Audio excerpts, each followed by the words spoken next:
أعوذ بالله من الشيطان الرجيم. بسم الله الرحمن الرحيم. هل أتى على الإنسان حين من الدهر لم يكن شيئا مذكورا إنا خلقنا الإنسان من نطفة أمشاج نبتليه فجعلناه سميعا بصيرا إنا هديناه السبيل إما شاكرا وإما كفورا إنا أعتدنا للكافرين سلاسل وأغلالا وسعيرا إن الأبرار يشربون من كأس كان مزاجها كافورا عينا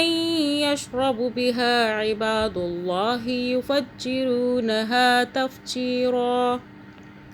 يوفون بالنذر ويخافون يوما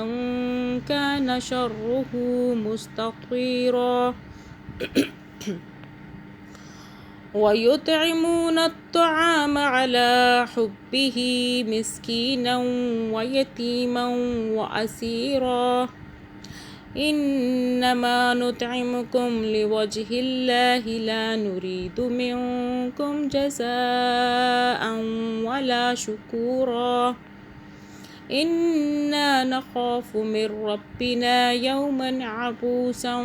قمطريرا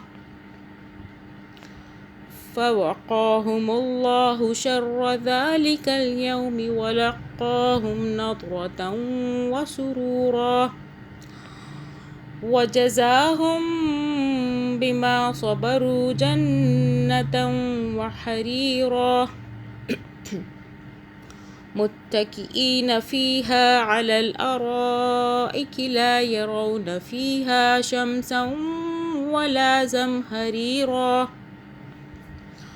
ودانية عليهم ظلالها وذللت قطوفها تذليلا ويطاف عليهم بآنية من فضة وأكواب كانت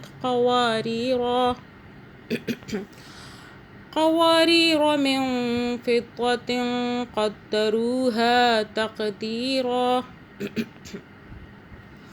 ويسقون فيها كأسا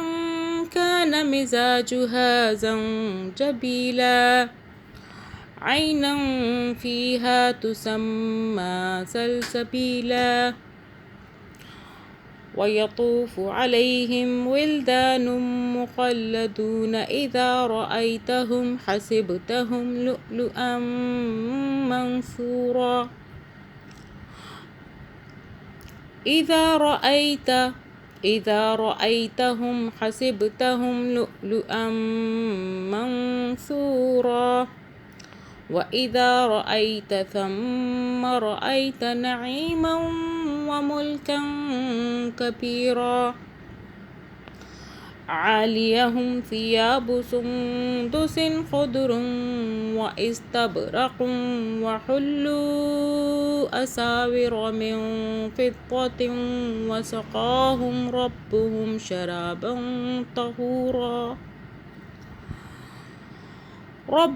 شرابا طهورا إن هذا كان لكم جزاء وكان سعيكم مشكورا إنا نحن نزلنا عليك القرآن تنزيلا فاصبر لحكم ربك ولا تطع منهم آثما أو كفورا واذكر اسم ربك بكرة وأصيلا ومن الليل فاسجد له وسبحه ليلا طويلا إن هؤلاء يحبون العاجلة ويذرون وراءهم يوما ثقيلا نحن خلقناهم وشددنا أسرهم وإذا شئنا بدلنا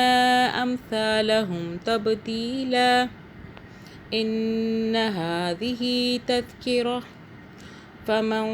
شاء اتخذ إلى ربه سبيلا وما تشاءون إلا أن يشاء الله إن الله كان عليما حكيما يدخل من يشاء في رحمته والظالمين أعد لهم عذابا أليما